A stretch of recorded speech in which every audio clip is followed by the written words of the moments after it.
বিসমিল্লাহির রহমানির রহিম আলহামদুলিল্লাহ ওয়াসসালাতু ওয়াসসালামু আলা রাসূলিল কারীম আম্মা বা'দ। সম্মানিত উপস্থিতি দিনী ভাই বোনেরা, আমরা আমাদের প্রতিষ্ঠানে গুরুত্ব দিয়ে থাকি আকীদা, তাওহীদ, সুন্নাহ, শরিয়া ইত্যাদি পরিভাষাগুলো যেই শাস্ত্রের ক্ষেত্রে ব্যবহৃত হয়, অর্থাৎ মৌলিকভাবে সেটা আকীদা, ঈমানের ব্যাপার, এইগুলো নিয়ে ফোকাস করতে চেষ্টা করি। কারণ অন্যান্য বিষয়ে জ্ঞান অর্জন করার অনেক মাধ্যম আপনি পাবেন। হাদিস বিষয়ে জ্ঞান অর্জন করতে যাবেন, মাধ্যমের অভাব নাই। বাংলাদেশের প্রেক্ষাপটে আপনি অনেক মাধ্যম পাবেন। ফিকহ পড়তে যাবেন, ভরপুর, যদি চান আপনি। ভাষা পড়তে যাবেন, হাজারে হাজারে প্রতিষ্ঠান আছে। কিন্তু আমরা যে জিনিসটার অভাব অনুভব করেছি বাংলাদেশের প্রেক্ষাপটে, তাওহীদ, ঈমান, এগুলো নিয়ে মৌলিক কাজ করার অভাব আমরা বোধ করেছি। এবং এটি বলতে পারেন যে আমাদের একটা জাতিগত ব্যর্থতা। আমি আবারও বলছি, এটা আমাদের একটা জাতিগত ব্যর্থতা যে আমরা মৌলিক ইলম নিয়ে কাজ কম করেছি। আমাদের জাতিসত্তার উপরে আমরা মৌলিক যে ইলম, সেটা নিয়ে আমাদের কাজ অনেক কম। আমরা আকীদা নিয়ে কাজ অনেক কম করেছি। এটা প্রত্যেকটা অঙ্গনে একই কথা, প্রত্যেকটা অঙ্গনে একই কথা। যেমন ধরুন কওমি অঙ্গন, এখানেও যেমনটা সত্য সেটা। আবার বর্তমানে সালাফি অঙ্গন, এটাও সত্য, এখানেও তাদের ক্ষেত্রে এটা সত্য এখন। ঠিক আছে? অথচ আমাদের সালফে সালেহিন রাহিমাহুমুল্লাহ, নবী সাল্লাল্লাহু আলাইহি সাল্লাম থেকে শুরু করে সাহাবা আজমাইন এবং তাদের পরবর্তী সালফে সালেহিন, তারা প্রত্যেকেই তাদের পরিবেশের প্রেক্ষাপটে তারা আকীদা নিয়ে তারা অনেক কাজ করেছেন। তবে আল্লাহ সুবহানাহু ওয়া তাআলা এক একটা সময়ে এক একটা শাস্ত্রের উত্থান ঘটিয়েছেন, এটা ঠিক। যেমন ধরুন, একটা সময়ে হাদিস সংকলনের কাজ অনেক বেশি হয়েছে, যদিও তার আগেও হাদিস সংকলন হয়েছে, কিন্তু ওই সময়টা ছিল নবুয়, মানে হাদিস সংকলনের স্বর্ণযুগ। বুখারী, মুসলিম, আবু দাউদ, তিরমিজি, তারা প্রায় একই কাছাকাছি সময়ের মানুষ। ঠিক আছে? ইমাম আহমদ বিন হাম্বল রাহিমাহুল্লাহ। অর্থাৎ হাদিস সংকলনের কাজগুলো কাছাকাছি সময় হয়েছে। আবার ধরুন ফিকহ বা উসুল, এগুলো নিয়ে কাজ হয়েছে একটা সময়ে, অনেক বেশি কাজ হয়েছে। তো আল্লাহ সুবহানাহু ওয়া তাআলা প্রত্যেকটা শাস্ত্রকে উম্মতের জন্য প্রতিষ্ঠিত করেছেন নির্দিষ্ট কিছু সময়ে এবং নির্দিষ্ট কিছু মানুষকে দিয়ে। বাকি উম্মার সামগ্রিক বিবেচনায়, উম্মার সামগ্রিক বিবেচনায় ওলামায়ে কেরাম সব সময় সবচেয়ে বেশি প্রাধান্য দিয়েছেন কিছু ব্যাপারে, আকীদার ব্যাপারে। যেমন আমরা বলতে পারি যে উসুলের নিয়ে অনেক বেশি কাজ হয়েছে কখন? যেমন ইমাম আবু হানিফা রাহিমাহুল্লাহ, শাফিঈ রাহিমাহুল্লাহ, ইমাম মালিক রাহিমাহুল্লাহ, উনাদের সময়ে উসুল নিয়ে অনেক বেশি কাজ হয়েছে, কাওয়াইদ, উসুল ইত্যাদি নিয়ে। ঠিক আছে? কিন্তু দেখবেন ওই সময়েও তাদের মাশহুর কিতাবগুলো অথবা তাদের মাশহুর লেখনীগুলো, তাদের মাশহুর আকওয়ালগুলো দেখবেন আকীদা নিয়ে। যেমন ইমাম আবু হানিফা রাহিমাহুল্লাহ, উনার ফিকহুল আকবার, উনি নিজেই তার নাম দিয়েছেন কি? ফিকহুল আকবার, সবচেয়ে বড় ফিকহ। তা কিসের ব্যাপারে? আকীদার ব্যাপারে। ঠিক আছে? ইমাম মালিক রাহিমাহুল্লাহ, আকীদা নিয়ে তার অনেক কাজ আছে, তার অনেক আকওয়াল মাশহুর আকীদার ব্যাপারে। ইমাম শাফিঈ রাহিমাহুল্লাহ, জীবনের বেশ লম্বা একটা সময় তিনি আকীদার উপরে তিনি কাজ করেছেন। ইমাম আহমদ বিন হাম্বল রাহিমাহুল্লাহ তো তার জীবনটাই আকীদার পক্ষে সংগ্রাম তার। সুতরাং আমাদের আইম্মায়ে মুজতাহিদিন, যাদের সময় উসুলের অনেক বেশি কাজ হয়েছে, তখনও আকীদাটা তাদের নিকট গুরুত্বপূর্ণ ছিল। এরপর আসুন হাদিসের আমলে। বুখারী রাহিমাহুল্লাহর সময়ে দেখুন খালকু আফআলিল ইবাদ, তার বিখ্যাত কিতাব আকীদার ব্যাপারে তিনি লিখেছেন। তার সহিহুল বুখারী, যেটা এখন পড়ি, ওইখানেও অনেক আকীদার মাসাইল উনি ইচ্ছাকৃতভাবে তাবয়ীব করেছেন, বাব নির্ধারণ করেছেন। এবং প্রত্যেকজন ইমাম এরকম তাদের আকীদা নিয়ে তাদের অনেক কাজ আছে। কিন্তু দুর্ভাগ্যজনকভাবে আমরা এখন, যখন আমাদের আকীদা নিয়ে কাজ করা অনেক বেশি জরুরি, শুধুমাত্র আহ মানে আকীদার ক্ষেত্রে বিদআত না, উলামায়ে কেরামের সময় আকীদার ক্ষেত্রে ছিল বিদআত, তারা এইগুলোর বিরুদ্ধেই যুদ্ধ ঘোষণা করেছেন। আর এখন আমাদের মধ্যে আকীদার ক্ষেত্রে শিরক পর্যন্ত আমরা পৌঁছে গেছি। আমাদের সমাজ ব্যবস্থায় অধিকাংশ মানুষ, আমি আবারও বলছি অধিকাংশ মানুষ, জেনে শুনে বলছি এটা আমি, মানুষ তাদের ঈমান সঠিক আছে কিনা এই ব্যাপারটা নিশ্চিত না।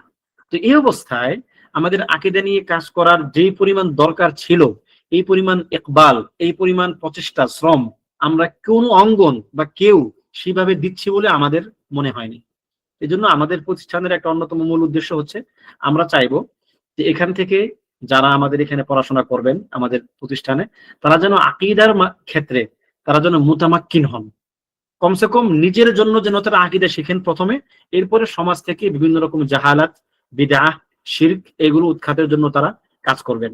এবং একটি কথা, আমি আকীদার যে কোনো কিতাব যখন শুরু করি তখন বলিনি, বিশেষ করে যখন আকীদা তাহাবিয়ার ক্লাস আমরা আলহামদুলিল্লাহ অনেকদিন আগে থেকে শুরু করেছি, এখনো প্রায় মনে অর্ধেকের মতো করেছি, এটার শুরুতেও বলেছিলাম, এখন আবার বলতেছি যে আকীদা শিক্ষার উদ্দেশ্য আপনার জন্য এটা না হয় যে আপনি এটা শিখে অন্যের সঙ্গে ঝগড়া করবেন, অন্যের সঙ্গে আপনি বাদানুবাদ করবেন, আপনি তর্কে জিতবেন।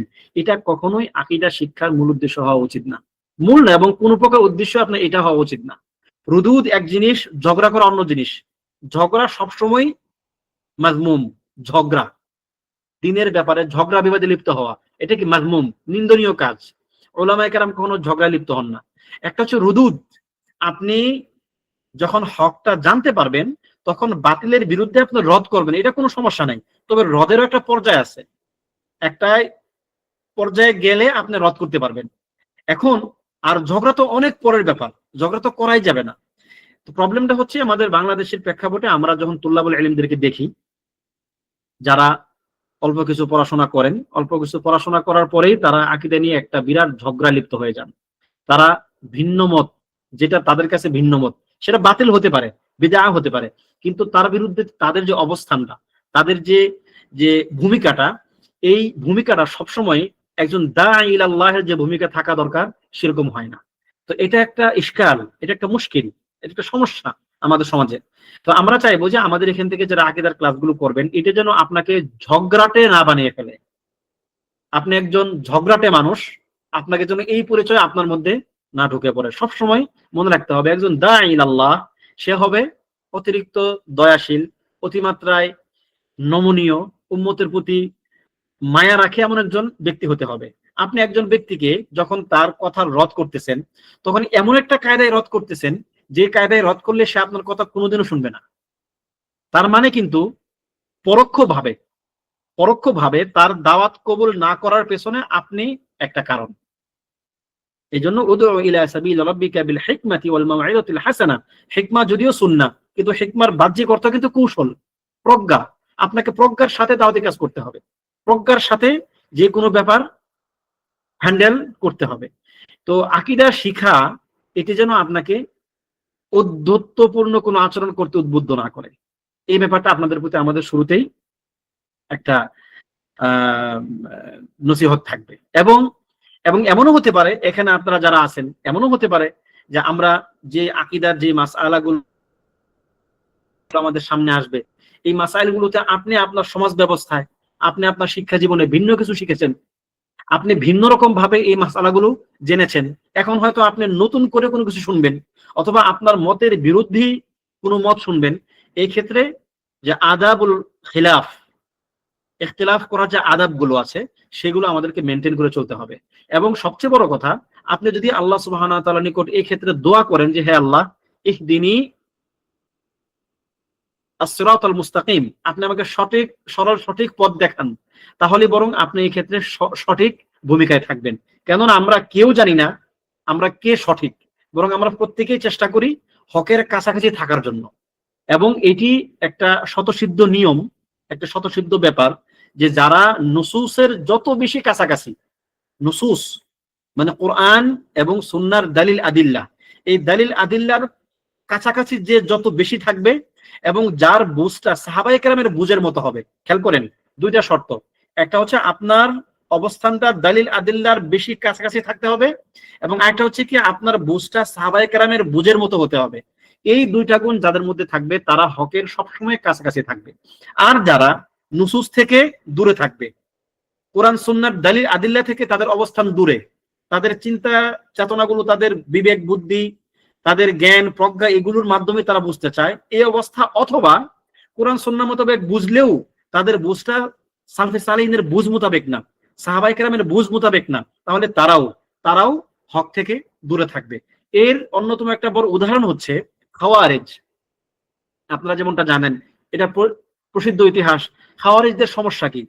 একজন খাওয়ারিজি যখন সালাত পড়তো, তাহলে সাহাবে কারাম মনে করতেন বা নবী সাল্লাল্লাহু আলাইহি ওয়াসাল্লাম তাদেরকে বলতেন যে তাহকিরুনা সালাতাকুম ইলা সালাতিহিম, তারা যখন সালাত পড়বে তাদের সালাত দেখে তোমরা তোমাদের সালাতকে তুচ্ছ মনে করবে। তাদের সালাত এত সুন্দর, তাদের তেলাওয়াত তোমাদের তেলাওয়াতের চেয়ে এত সুন্দর যে তোমাদের তেলাওয়াত তাদের নিকট তোমরা তুচ্ছ মনে করবে।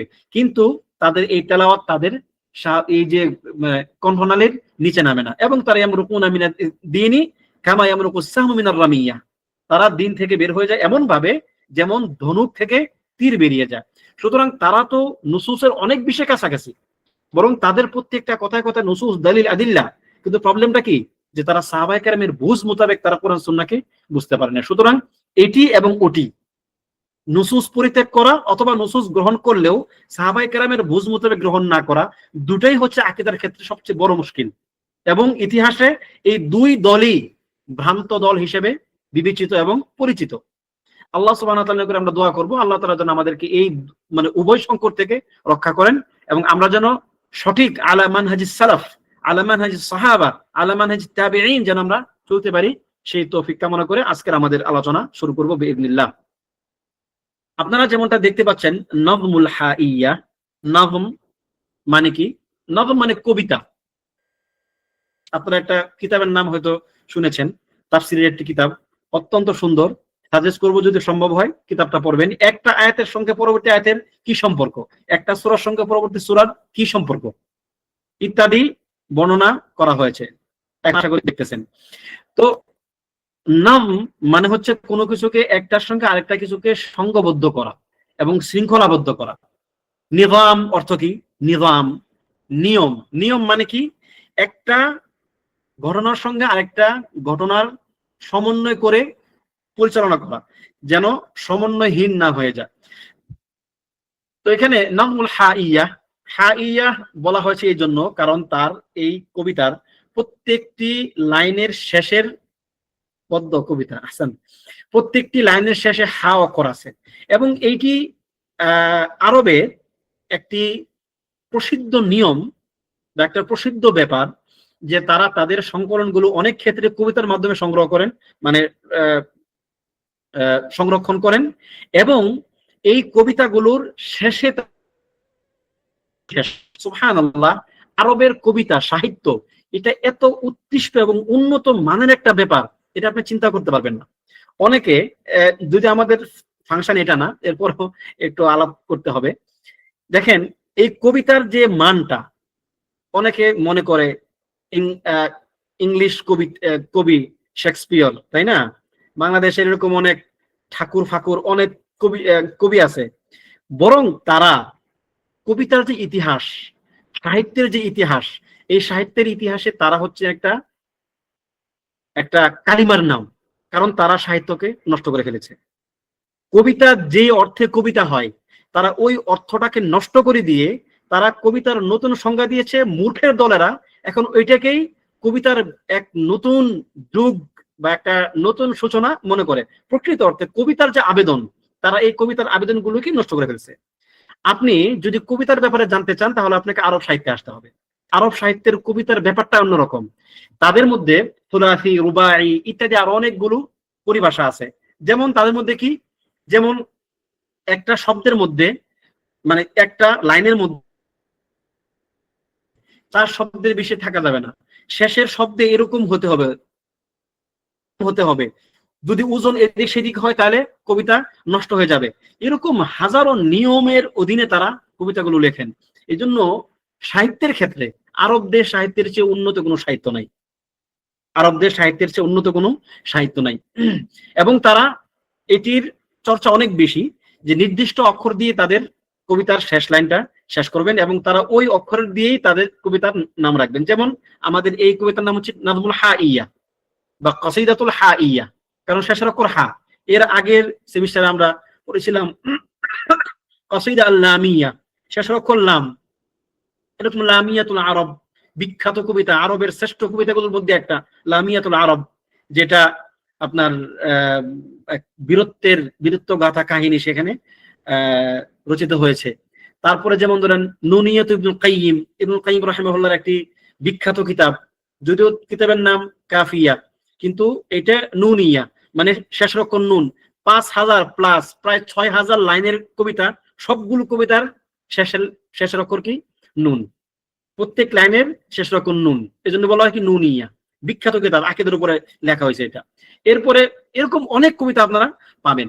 তো আজকে আমাদের যে নবম বা যে গদ্যটি আমাদের কাছে আছে সেটি হচ্ছে দুঃখিত পদ্য, সেটি হচ্ছে হা ইয়া, যা হা দিয়ে শেষ হয়। আমরা ইনশাল্লাহ এই কবিতাটি পড়বো একটু পরে। আচ্ছা, একটু 2 লাইন পড়ি নেই, এরপর আমরা যিনি লেখক তার দিকে যাবো ইনশাল্লাহ। লেখক এখানে বলতেছেন, তামাসসাক বিহাবলিল্লাহি ওয়াত্তাবি'ল হুদা ওয়ালা তাকু বিদঈয়ান লাআল্লাকা তুফলিহু ওয়াদিন বিকিতাবিল্লাহি ওয়াস সুনানিল্লাতি আতাত আর রাসূলিল্লাহি তানজু ওয়া তারবাহু। অর্থ হয়তো অনেকে বুঝেছেন, অর্থটা একটু বলি। তামাসসাক বিহাবলিল্লাহ, তুমি আল্লাহর রজ্জুকে শক্তভাবে ধারণ করো, কোরআনের আয়াত দ্বারা এটা সাব্যস্ত। ওয়াত্তাবি'ল হুদা, এবং পথ নির্দেশ আল্লাহ তাআলার পক্ষ থেকে তার রাসূলের মাধ্যমে যে পথ নির্দেশ তুমি প্রাপ্ত হয়েছো সেটি সঠিকভাবে অনুসরণ করে চলো, মেনে চলো। ওয়ালা তাকু বিদঈয়া, এবং তুমি বেদাতি হবে না, নতুন আবিষ্কার করা কোনো ব্যক্তি হবে না। তোমাকে যেভাবে চলতে বলা হয়েছে, করতে বলা হয়েছে, তুমি সেভাবেই চলো, সেভাবেই করো, সেভাবেই বিশ্বাস করো। ওয়ালা তাকু বিদঈয়া, বেদাতি হবে না, নতুন কিছু আবিষ্কার করবে না। তাহলে কি হবে? লাআল্লাকা তুফলিহু, এই 3টা কাজ যদি তুমি করতে পারো তাহলে তুমি সফল কাম হতে পারবে আল্লাহ তাআলার বিবেচনায়। ওয়াদিন বিকিতাবিল্লাহ ওয়াস সুনান আল্লাতী আতাত আর রাসূলিল্লাহ, এবং তুমি দিন গ্রহণ করো, দিন মেনে চলো। কিসের ভিত্তিতে? আল্লাহ সুবহানাহু ওয়া তাআলার কিতাব এবং তার রাসূলের সুন্নাহ, যা তিনি আল্লাহ তাআলার পক্ষ থেকে নিয়ে এসেছেন। এই 2টা জিনিসের উপর তোমার দিনকে প্রতিষ্ঠিত করো। দিন বলতে তোমার কাছে যেন কোরআন এবং সুন্নাহ হয়, অন্য কিছু যেন না হয়। তাহলে কি হবে? তানজু, তুমি বেঁচে যাবে জাহান্নামের আগুন থেকে, আল্লাহ তাআলার লানত থেকে, তার ক্রোধ থেকে। ঠিক আছে? এবং ওয়াতারবাহ, এবং লাভবান হবে জান্নাত প্রাপ্ত হয়ে। তাহলে এটা হলো এরকম সুবহানাল্লাহ অনেকগুলো সুন্দর সুন্দর কথার মাধ্যমে তিনি তার এই কবিতাটি লিখেছেন। আমরা ইনশাআল্লাহ আস্তে আস্তে কবিতাটি সবটি পড়বো, তবে আজকে না। আজকে একটু আমরা লেখকের ব্যাপারটা দিয়ে একটু জানি। তার নাম হচ্ছে আব্দুল্লাহ ইবনে সুলাইমান ইবনে আশআফ ইবনে ইসহাক। আপনারা ওনাকে বলা হয় ইবনু আবি দাউদ। লেখকের নাম হচ্ছে ইবনু আবি দাউদ, তার নাম না, এটা তার একটা কুনিয়া, মানে এভাবেই তিনি পরিচিত। তিনি কে হয়তো অনেকেই জানেন, কারণ আমরা হয়তো এই হাইয়ার ক্লাস এর আগে কয়েকটা করেছিলাম, যে আবু দাউদ, সুনানু আবি দাউদ, সিহা সিত্তার বা কুতুবুস সিত্তার যে অন্যতম গুরুত্বপূর্ণ কিতাব সুনানু আবি দাউদ। এই আবু দাউদের যিনি লেখক তার নাম হচ্ছে সুলাইমান ইবনুল আশআফ। তার নাম কি? সুলাইমান ইবনুল আশআফ। আর তার ছেলে হচ্ছে আব্দুল্লাহ। এই আব্দুল্লাহ আমাদের এই আজকের যে কিতাব বা আজকের যে সংকলন নাজমুল হাইয়া, এটির লেখক। এটি হচ্ছে 33 লাইনের একটি সংকলন। এখন আবার কেউ মনে মনে এটা ভাববেন না যে 33 লাইন কবিতার কি পড়বো।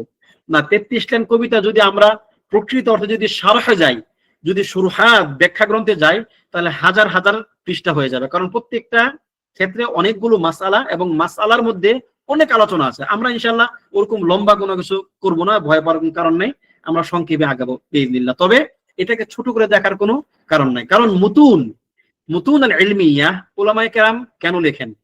মাতান কাকে বলা হয় জানেন? মাতান কিন্তু যে কোনো কিতাবকে মাতান বলা হয় না।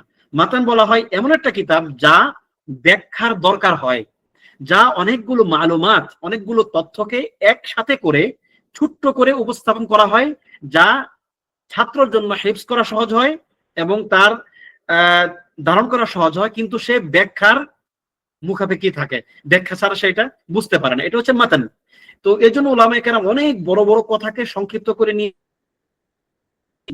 তাদের নিকট মানে অল্প কথা উপস্থাপন করা যায় তারা নিয়ে আসছেন। তবে এগুলোর ব্যাখ্যা বিশ্লেষণ আমাদের জানার দরকার আছে।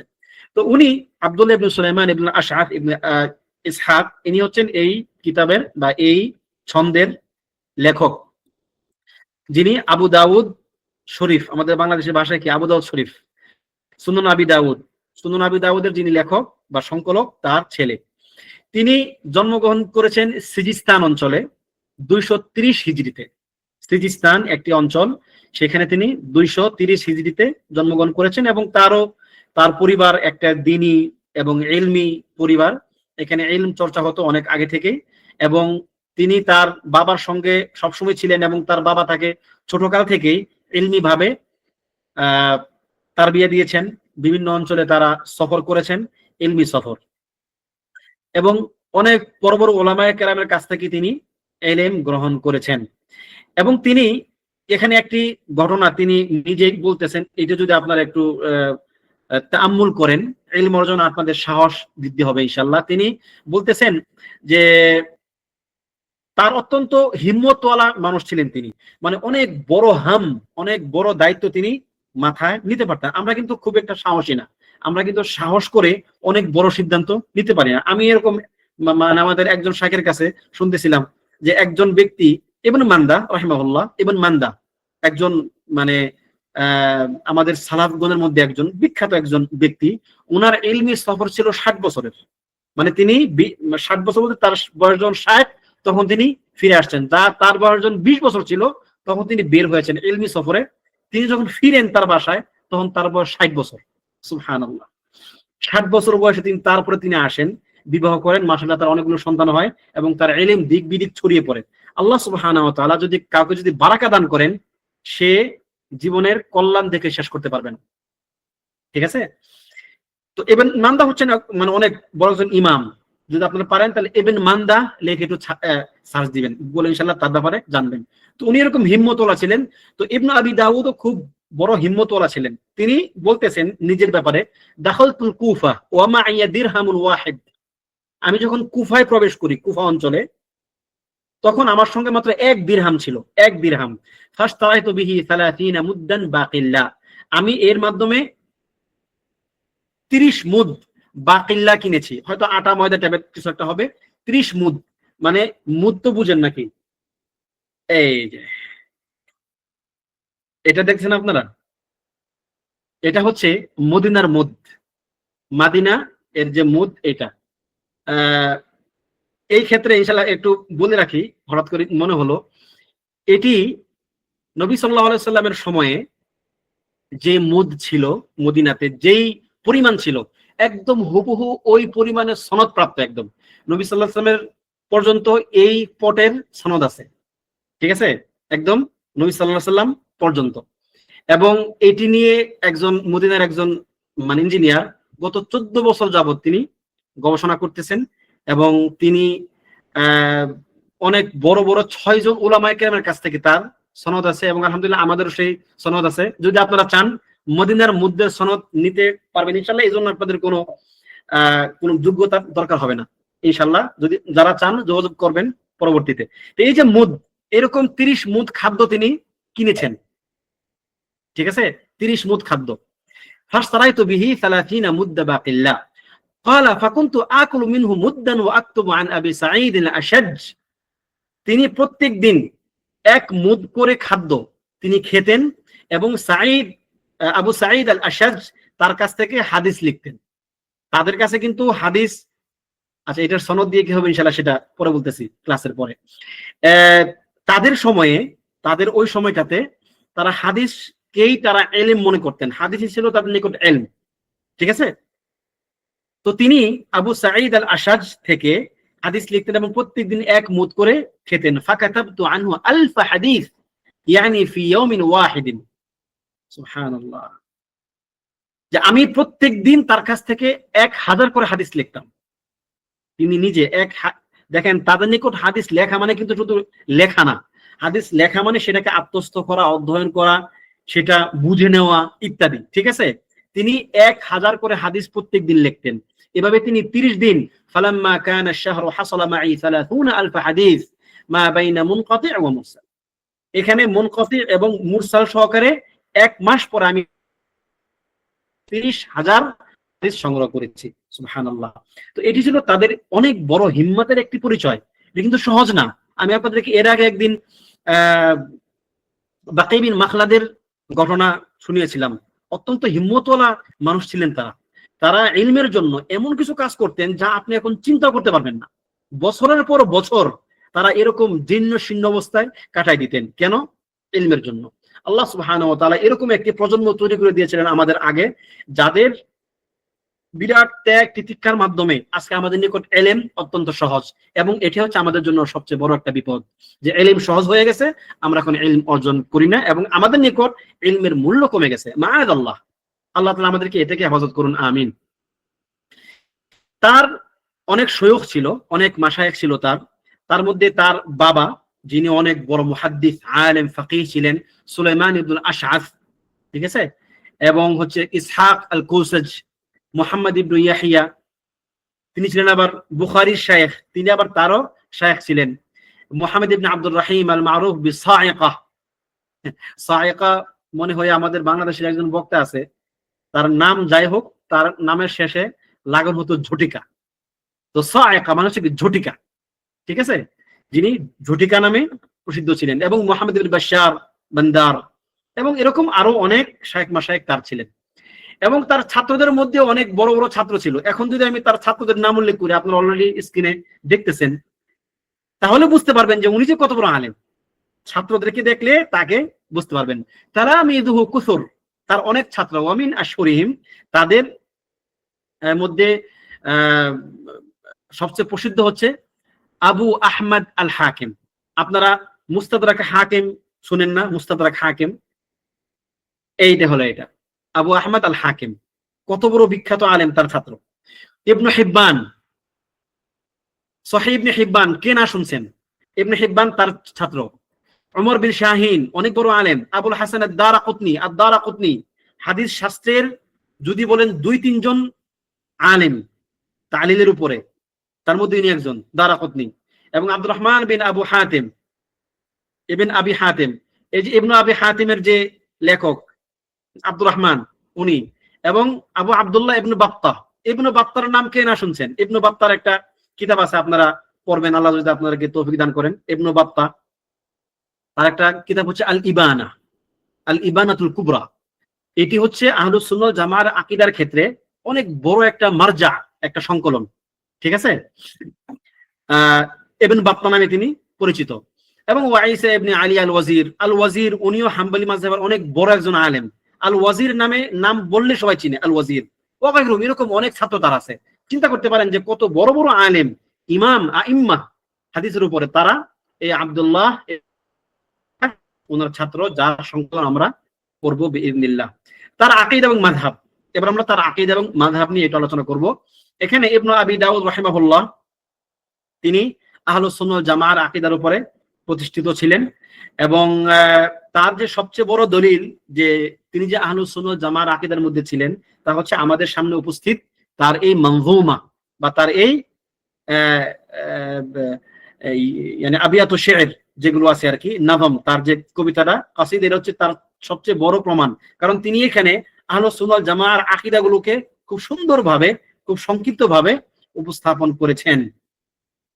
وقد جاء عنه في بعض نسخ هذه المنظومة أنه قال في نهايتها, কোন কোন নুসখার মধ্যে এই মানজুমার শেষে এরকম আসছে, হাযা কওলি, এটি আমার কওল, ওয়া কওলু আবি, এবং আমার বাবার কওল, মানে আমরা এটা বিশ্বাস করি, ওয়া কওলু আহমদ ইবনে হাম্বল রাহিমাহুল্লাহ, এবং আহমদ ইবনে হাম্বল রাহিমাহুল্লাহর কওল হচ্ছে এটা।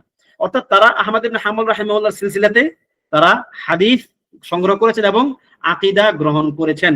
ওয়া কওলু মান আদরাকনা মিন আহলিল ইলম, এবং আমরা আহলুল ইলমদের মধ্যে যাদেরকে পেয়েছি তাদেরও কওল এটাই, তারাও এই আকীদার উপরেই প্রতিষ্ঠিত ছিলেন। ওয়া কওলু মান লাম নুদরিক মিন আহলিল ইলমি মিম্মান বালাগানা কওলুহু ফামান ক্বালা আলাইয়া গায়রা যালিক ফাকাদ কাযাব, এবং এটি শুধুমাত্র আমরা যাদেরকে জানি তাদের না, যাদেরকে আমরা পাই নাই সরাসরি, তারা আগে মারা গেছেন, কিন্তু তাদের থেকে আমাদের নিকট ইলম পৌঁছাইছে, তাদেরও আকীদা এটাই ছিল, যদি এই কথার বাহিরে কেউ কোনো কথা বলে আমার উপরে, তাহলে সে মিথ্যা কথা বলবে। অর্থাৎ তার ব্যাপারে কিছু তুহমত আছে, হয়তো আমরা সেটা জানবো ইনশাআল্লাহ একটু পরে। এই তুহমতগুলো থেকে তিনি নিজেকে নির্দোষ দাবি করেছেন। তাহলে উনি আহলুস সুন্নাহ ওয়াল জামাআর আকীদা, যেটা বলা হয়ে থাকে মাযহাবু আহলিল হাদিস অথবা মাযহাবুল ইমাম আহমদ ইবনে হাম্বল রাহিমাহুল্লাহ ওনার সিলসিলাতে যেই মানে আকীদা মানহাজ প্রতিষ্ঠিত ছিল তিনি সেই আকীদার উপরে সাবিত ছিলেন। ওয়াকাদ তুহিমা রাহিমাহুল্লাহ বিন নাসব, তাকে নাসিবী হওয়ার ক্ষেত্রে নাসিবী হওয়ার তুহমত দেওয়া হতো।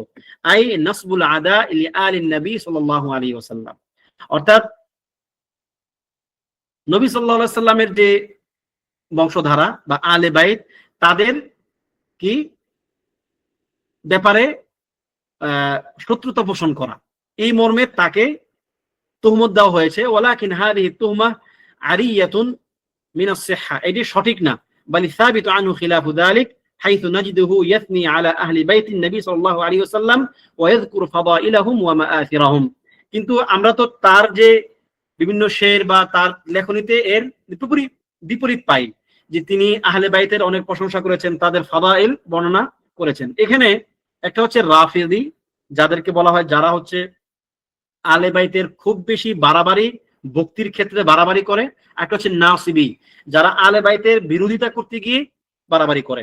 দুই পক্ষই সমস্যা, দুই পক্ষই কি সমস্যা, এবং দুই পক্ষে আকীদার ক্ষেত্রে ভ্রষ্ট। তো ওনাকে নাসিবি বলা হতো, তুহমত দেওয়া হতো যে তিনি আহলে বাইতের শত্রু, তিনি আহলে বাইতকে পছন্দ করেন না। অথচ এটা সঠিক কোনো কথা নয়, বরং তার থেকে আমরা ভিন্ন কিছুই পাই। ওয়াকাদ বারাআ নাফসাহু মিন হাদিহি তুহমাতি ফি হায়াতিহি, তার জীবনেও জীবদ্দশায় তিনি এই তুহমতের জবাব দিয়ে গেছেন। ওয়ালাম ইয়াজআল মান রামাহু ফি হিল্লিন, এবং যে তাকে এই অপবাদ দিয়েছে তিনি তাকে ক্ষমা করেন নাই। আজীব, এটা কিন্তু একটা কঠিন একটা ব্যাপার। সাধারণত মানুষ মরার আগে অনেককে ক্ষমা করে দেয়, ঠিক আছে আমার সঙ্গে যে যা করছে আমি ক্ষমা করে দিলাম, কিন্তু উনি বলছেন ওয়ালাম ইয়াজআল মান রামাহু ফি হিল, তিনি তাকে ক্ষমা করেন নাই।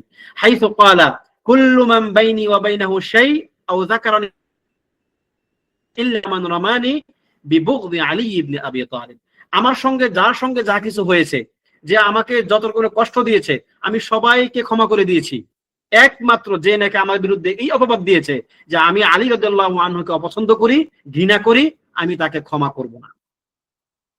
তো এই জন্য মানে এটা তার জীবদ্দশায় ছিল এবং তিনি এর রদ করে গিয়েছেন।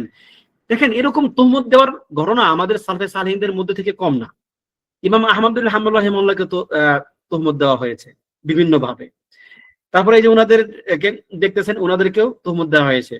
তারপরে আবু ঈসা আত-তিরমিজি, ওনাকেও তুহমত দেওয়া আছে। তারপরে ইমাম বুখারী, তাকেও তুহমত দেওয়া হয়েছে। সর্বশেষ আমরা এখন যাদের সিলসিলাতে আছি, যেমন মুহাম্মদ বিন আব্দুল ওয়াহাব রাহিমাহুল্লাহ, ওনার তো তুহমতের অভাব নাই। ওনাকে যে কি পরিমাণ তুহমত দেওয়া হয়েছে সেটা কোনো শেষ নাই।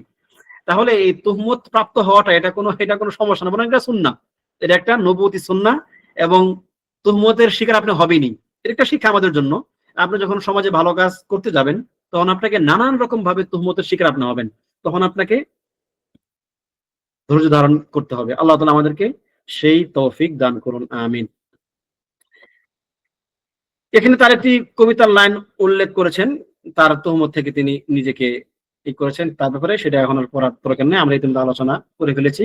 তার মাকানাতুহুল ইলমিয়াহ ওয়া সানাউল উলামাই আলাইহি, তার ইলমি অবস্থান কেমন ছিল। বলা হয়ে থাকে যে তিনি তুরাফু মাকানাতুশ শাখসিল ইলমিয়াহ বিশুয়ুখিহি ওয়া মুআল্লাফাতিহি, একজন ব্যক্তির ইলমি অবস্থান বা তার মর্যাদা জানতে হলে আপনাকে তার শুয়ুখ, তিনি কাদের কাছ থেকে ইলম নিয়েছেন এবং তার লেখনীগুলো কি আছে সেগুলো দেখে আপনি তাকে মাপতে পারবেন। ফান্নাযিম রাহিমাহুল্লাহ তাতালমাদা আলা আকাবিরিল উলামা'i ফি ওয়াক্তিহি ওয়া ক্বাদ সাবাকা যিকরু বা'দিহিম, তিনি তার সময়ের শ্রেষ্ঠ শ্রেষ্ঠ উলামায়ে কেরামের কাছ থেকে ইলম নিয়েছেন, যাদের নাম আমরা কয়েকজনের কথা সেখানে উল্লেখ করলাম। দেখুন, এটা হচ্ছে আমাদের জীবনের একটা শিক্ষা। অনেকে আছেন যারা উস্তাদ ছাড়া, শেখ ছাড়া নিজেরাই ইলম অর্জন করতে চান, যেটাকে এখন আমরা সুন্দর শব্দে বলি সেলফ স্টাডি। এই সেলফ স্টাডি হচ্ছে সেলফ ভ্রষ্টতা।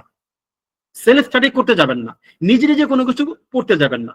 নিজে নিজে যারাই জীবনে কোনো কিছু পড়তে গেছে তারাই ওই ব্যাপারগুলোতে মারাত্মক রকমের গুমরাহি এবং পথভ্রষ্টতার মধ্যে লিপ্ত হয়েছে। একটা হচ্ছে গবেষণা, আপনি মৌলিক দিরাসা, মৌলিক শিক্ষা কোনো একজন উস্তাদের কাছ থেকে নিয়ে এরপর আপনি গবেষণা করবেন, লিখবেন, চিন্তা ভাবনা করবেন, অনেক মানে মানে মুতাবাহহির হবেন ইলমের ক্ষেত্রে কোনো সমস্যা নাই, কিন্তু মৌলিক ইলমটা আপনি কারো কাছ থেকে নেবেন না। আপনি নিজে নিজে পড়ে পড়ে আপনি তাফসীর শিখে ফেলবেন, নিজে নিজে পড়ে পড়ে আপনি ভাষা শিখে ফেলবেন, নিজে নিজে পড়ে পড়ে আপনি আকীদা শিখে ফেলবেন, ফিকহ শিখে ফেলবেন, উসুল শিখে ফেলবেন।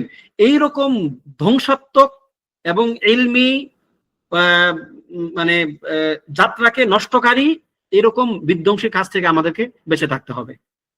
আশা করি আপনাদের মধ্যে কেউ এরকম নাই। যদি কেউ থেকেও থাকেন তওবা করেন, এবং যদি এরকম কাউকে দেখেন তাদেরকে তওবা করতে বলেন। সত্যি কথা, আমি এ পর্যন্ত যতগুলো ভ্রান্ত এবং মানসিকভাবে বিকৃত, মানে আকীদার ক্ষেত্রে বলেন, ফিকহের ক্ষেত্রে বলেন, একদম সংকীর্ণ চিন্তার অধিকারী যতগুলো মানুষ দেখেছি, একজনকেও দেখি নাই যে তারা কোন উস্তাদের কাছ থেকে তারা ইলম নিয়েছে। প্রত্যেকেই তাদের উস্তাদকে ইউটিউব, তাদের উস্তাদকে ফেসবুক, তাদের উস্তাদকে হচ্ছে যে বিভিন্ন লেখনী, বিভিন্ন লেকচার, বিভিন্ন, ভাই এটা ঠিক না, এটা ঠিক না। ওলামায়ে কেরাম আমাদেরকে ইলম অর্জনের পন্থা এটা দেন নাই। যদি এটাই হইতো তাহলে কেন ওলামায়ে কেরাম মাসের পর মাস, বছরের পর বছর সফর করে করে ওলামায়ে কেরামের পায়ের কাছে বসে বসে ইলম অর্জন করেছেন? তাদের কিতাবাতে তো ছিলই, কিতাব নিলেই হইতো। এই জন্য আমাদেরকে এই ব্যাপারগুলো বুঝতে হবে এবং এই ভয়ঙ্কর কাজ থেকে নিজেদেরকে বাঁচিয়ে রাখতে হবে। লেকচার এবং মুতাআলিম, সমাজের অল্প কিছু জানে এরকম হঠাৎ করে উড়ে এসে দূরে বসছে, এরকম কোন সিলসিলা ছাড়া একজন আলেম হয়ে গেছে, তার কাছ থেকে ইলম নিয়ে আপনি আলেম হয়ে যাবেন, ভাই এটা কল্পনা। এটা করবেন না, এটি করবেন না। এভাবে আমরা একটা শ্রেণীকে মাথার উপরে উঠাই দেই এবং নিজেরা পথভ্রষ্ট হই, আর তারা তো পথভ্রষ্টই থাকে। এটা সমস্যা। কখনোই কখনোই যারা মুতাআলিম তাদের থেকে ইলম নেবেন না, এবং নিজে ইলম শিক্ষা মানে নিজে ইলম একা একা অর্জন করতে যাবেন না। কোরআন, ওই যে বলেন যে আমাদের কাছে তো কোরআন আছেই, হাদিস তো আছেই, সালাফগণের কিতাব তো আছেই, তা আমরা সেখান থেকেই শিখে ফেলি না কেন? না, এটা করা যাবে না। খারেজিরা এই কাজটা করছে, তারা নিজেরা যা বুঝছে তারা ওটাই করছে। তারা সাহাবায়ে কেরামের কাছ থেকে কোনো কিছু শিখে নাই, এই জন্য তারা খারিজি হয়েছে। যদি তারা সাহাবায়ে কেরামের কাছ থেকে ইলম নিত তাহলে তাদের ইলমের মধ্যে ভ্রষ্টতা আসতো না। তাদের ইখলাস দারুণ ইখলাস, আপনি কিন্তু খারিজদের ইখলাস নিয়ে কিন্তু কোনো সন্দেহ করতে পারবেন না। তাদের মধ্যে মারাত্মক ইখলাস, কিন্তু সমস্যা কি? পদ্ধতিতে ভুল। যেভাবে তাদের ইলম নেওয়া দরকার ছিল তারা ওইভাবে ইলম নেয় নাই। ইবনে আব্বাস রাদিয়াল্লাহু আনহু যখন তাদের সঙ্গে তর্ক বিতর্ক করেন, মুনাজারা করেন, তাদেরকে একটা বিখ্যাত উক্তি করেছেন। এরপরও তাদের এই মানে এই আশকিয়ার দল, এই মানে দুর্ভাগার দল, তারা হেদায়েত পায় নাই ওই সময়, যদিও আলহামদুলিল্লাহ অনেকে পেয়েছেন। তিনি বলতেছেন, তোমরা কি এটুকু দেখো না? আল্লাহ রসুলের হাজার হাজার সাহাবী এখনো বেঁচে আছেন, হাজার হাজার সাহাবীদের মধ্যে কেউ তোমাদের সাথে নাই। হাজার হাজার সাহাবী তখনও বেঁচে, তারা কেউ তোমাদের সাথে নাই।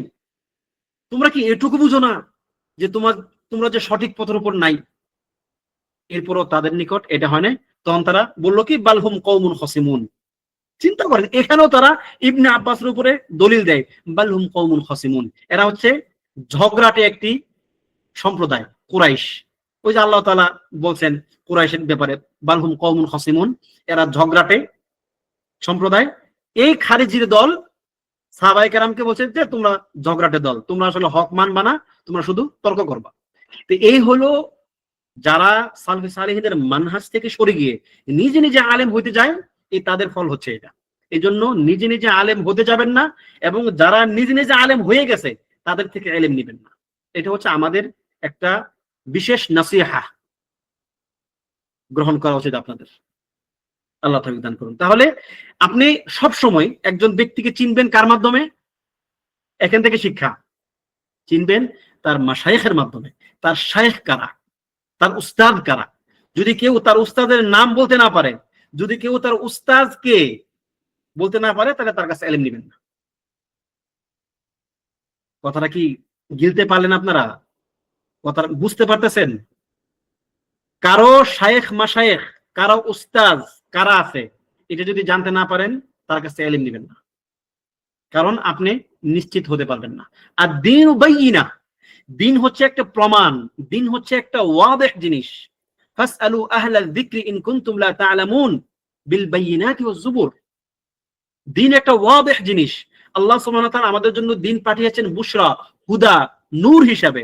এখানে কোনো অন্ধকার, অস্পষ্টতা, সংশয়, সন্দেহের কোনো অবকাশ নেই। ঠিক আছে? এই জন্য আমরা অনেকে আমাদেরকে আমাদের মানে দেখেন আমাদের মেয়ার, আমাদের মানদণ্ড আমরা চেঞ্জ করে ফেলছি। আমরা এখন কোনো ব্যক্তিকে জাজ করি তার সার্টিফিকেট দিয়ে, যে তার সার্টিফিকেট কি আছে, সে কি দাওরা পাস করছে, সে কি ইফতা করছে, সে কি এটা করছে, ওটা করছে। অথচ আমরা একবারও জানতে চাই না যে সে কোন আলেমের কাছ থেকে সে ইলম নিছে। আমাদেরকে কি পরিমাণ পথভ্রষ্ট করছে এই জাত, এই যে পশ্চিমা সভ্যতা।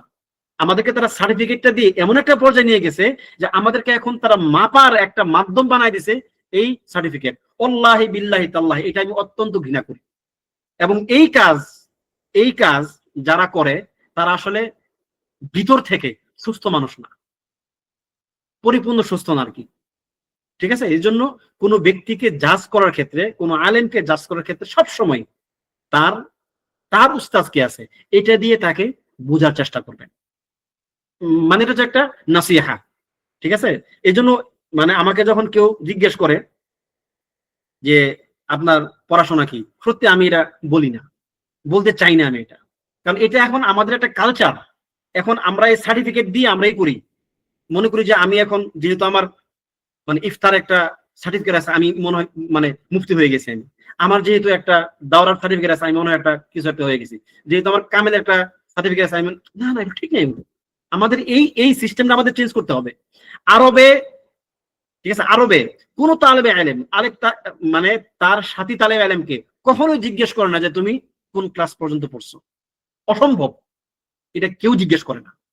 বলে কি যে তোমার উস্তাদকে, তুমি কার কাছে পড়ো। সুবহানাল্লাহ। অবশ্য বাংলাদেশে দেখেন কি একটা অবস্থা হয়েছে। এই জন্য আমাদেরকে এই কালচার থেকে আমাদেরকে বেরিয়ে আসতে হবে। যদি কাউকে জানতে চান তার শয়ুখদেরকে দেখেন, যদি তার কোনো লেখনী থাকে সেটা দেখেন, তাহলে আপনি তাকে জানতে পারবেন। কেননা আমি ধরেন আপনি যদি আমার সম্বন্ধে জানতে চান, আমি কিন্তু কখনোই আমার চিন্তাধারা যাদের সঙ্গে মিলে না তাদেরকে আমি আমার শেখ বানাবো না, আমি তাদের কাছ থেকে ইলম নিব না। সুতরাং আমার উস্তাদদেরকে জানা মানে আপনি আমাকে জানা, আমি তাদের মানহাজে আছি, আমি তাদের সিলসিলায় আছি। ঠিক আছে? আল্লাহ তাআলা আমাদেরকে হেফাজত করুন। এরপরে হচ্ছে তিনি একজন ফাকিহ, আলেম, হাফেজ, হাদিসের হাফেজ ছিলেন। এখানে হাফেজ বলতে যখন আপনারা দেখবেন ওলামায়ে কেরামের, আমাদের সালফে সালিহ ওলামায়ে কেরামের নামের পাশে যখন হাফেজ থাকে তখন বুঝে নেবেন যে তিনি একজন হাদিসের হাফেজ। তিনি কিন্তু কোরআনের হাফেজ না। কোরআনের হাফেজ সবাই, এমন কোন ব্যক্তি নাই, এমন কোন আলেম ছিল না যারা কোরআনের হাফেজ ছিল না।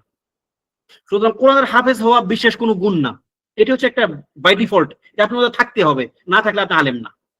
এরপরে হচ্ছে হাফেজ যখন কাউকে বলা হবে তার মানে তিনি হাফিজ, তিনি কি হাদিসের হাফেজ তিনি। ঠিক আছে? এরপরে এখানে বেশ কিছু তার ফাদাইল উল্লেখ করা হয়েছে। তো একজনটা উল্লেখ করি, ক্বালা আবু মুহাম্মদ আল খাল্লাল কানা ইবনু আবি দাউদ ইমামুল ইরাক, তিনি ইরাকের ইমাম ছিলেন, নেতা ছিলেন। ওয়া আলিমাল ইলমা ফিল আমসার নাসাব লাহু সুলতানুল মিম্বার فحدث عليه لفضله ومعرفته وكان في وقته بالعراق مشايخ أسند منه ولم يبلغوا في الآلة والإتقان ما بلغه। মানে ওই সময়ের যারা শাসক ছিল, ওই সময়ের শাসকদেরকে আমরা আমাদের শাসকদের মতো মনে করবেন না। ওই সময় শাসকরা উম্মার কল্যাণ চাইতো। তাদের যারা শাআব ছিল, নেতা, তাদের যারা জনগণ ছিল, তাদের কল্যাণের জন্য তারা ওলামায়ে কেরামকে তাদের কাছে রাখতে চাইতেন। যদিও অনেক ওলামায়ে কেরাম তাদের কাছে যাইতেন না, বিশেষ করে যদি কারোর মধ্যে একটু গুরুর থাকতো। কিছু কিছু শাসক ইতিহাসে ভালো ছিল, কিছু কিছু শাসক ছিল কি একটু উল্টাপাল্টা, মানে তার নিজের লোভ লালসা, তার নিজের আকীদা বিশ্বাস প্রতিষ্ঠা প্রচারের জন্য তারা আলেমদেরকে কাছে রাখতে চাইতো। ওই সমস্ত শাসকদের থেকে আলেমরা দূরে থাকতেন।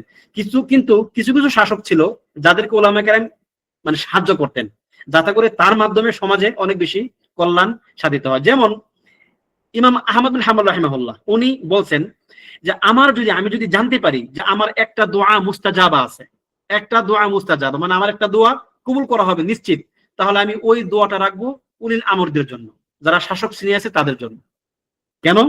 কেননা যদি তাদের ইসলাহ হয়, যদি তারা সঠিক মানুষ হয়ে যায় তাহলে উম্মতের বিরাট উপকার হবে। কিন্তু আমার এই দোয়াটা যদি আমি অন্য কারোর জন্য দেই তাহলে সেটা শুধু তার মধ্যেই থাকবে, কিন্তু শাসকের জন্য হলে সেটা পুরো জাতি এর উপকারটা পাবে। এই জন্য ওই সময়টাতে যে সমস্ত শাসকরা কল্যাণকামী ছিল তাদেরকে উলামায়ে কেরাম সাহায্য করতেন, কিন্তু যারা উল্টাপাল্টা ছিল তাদের থেকে উলামায়ে কেরাম দূরে থাকতেন। আর এখনকার শাসকদের কথা বাদ দেন, এখনকার শাসকদের কথা বাদ দেন, তারা তারা তো তারাই, আল্লাহুল মুস্তাআন। এরপরে এখানে বেশ কিছু কথা এখানে আসছে, আমরা সেগুলো আর পড়লাম না, আপনারা যদি কিতাব থেকে দেখে নেবেন ইনশাআল্লাহ। মুআল্লাফাতু, তার লেখনী, তার অনেক লেখনী আছে, তার মধ্যে একটা কি আল মাসাহিফ, আল কিরাআত, ওয়া নাযমুল কুরআন, ওয়া ফাদাইলুল কুরআন, ওয়ান নাসিখ ওয়াল মানসুখ, ওয়া শরিআতুত তাফসীর, আল মাসাবিহ ফিল হাদিস, ওয়াল বা'থ ওয়ান নুশুর ওয়া গায়রিহি, ইত্যাদি অনেক কিতাব তার আছে লেখনী হিসাবে আর কি। এবং তার ওয়াফাত হয়েছে রাহিমাহুল্লাহ বাগদাদে জিলহজ মাসে 316 হিজরিতে, 316 হিজরির জিলহজ মাসে বাগদাদে তার ইন্তেকাল হয়েছে। ওই সময় তার বয়স হয়েছিল 87 বৎসর, 87 বৎসর তিনি জীবিত ছিলেন রাহিমাহুল্লাহ। তো আজকে আমরা আর না আগাই সামনে, এই তার জীবনী নিয়ে আজকে আমরা আলোচনা করলাম ইনশাআল্লাহ। পরবর্তী দিন কিতাবের মূল অংশে যাব, হয়তো কিতাবের সংক্ষিপ্ত কিছু বর্ণনা দেব ইনশাআল্লাহ। এরপরে আমরা আমাদের মূল যে নবম মানজুমা সেই আলোচনায় যাব বিইذنিল্লাহ। আল্লাহ সুবহানাহু ওয়া তাআলা আমাদেরকে সেই পর্যন্ত ঈমান এবং আমাদের হালতে রাখুন, এবং যাবতীয় ফিতনা থেকে আমাদেরকে হেফাজত করুন, এবং আল্লাহ সুবহানাহু ওয়া তাআলার পথে সাহস নিয়ে শক্তি নিয়ে চলার তৌফিক দান করুন। এবং বর্তমান বিশ্বে আমাদের সকল মুসলিম ভাইদেরকে আল্লাহ তাআলা হেফাজত করুন, যারা বিপদগ্রস্ত আছেন, যারা পরীক্ষার সম্মুখীন, কাফেরদের দ্বারা জুলুমের শিকার, আল্লাহ তাআলা তাদেরকে হেফাজত করুন এবং তাদেরকে কাফেরদের হাতে ছেড়ে না দেন। আমিন। ওয়া সাল্লাল্লাহু ওয়া সাল্লাম আলা নবিয়িনা মুহাম্মাদিন ওয়া আলা আলিহি ওয়া সাহবিহি আজমাইন।